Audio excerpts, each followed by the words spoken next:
Agrupación de Escritor viene realizando en nuestro país del año 2012.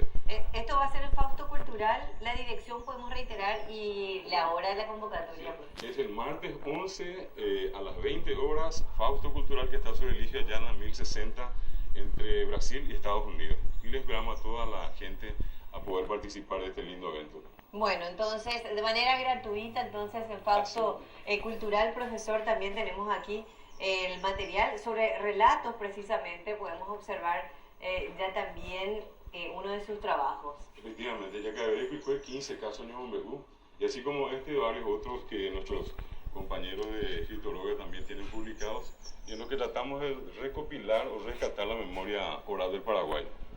Así que bueno, este trabajo, ¿dónde lo encontramos? Y está disponible en varias librerías. ¿Sí? Bueno, materiales de su autoría, profesor, que ya son utilizados también desde hace tiempo en las instituciones educativas, las básicas y por supuesto también las universitarias. Entonces el próximo martes es el encuentro de lo que son los relatos de terror, relatos en la oscuridad. Y dicho sea de paso, hablando de libros, vamos a tener una serie de sorteos de libros sobre estos temas esa noche.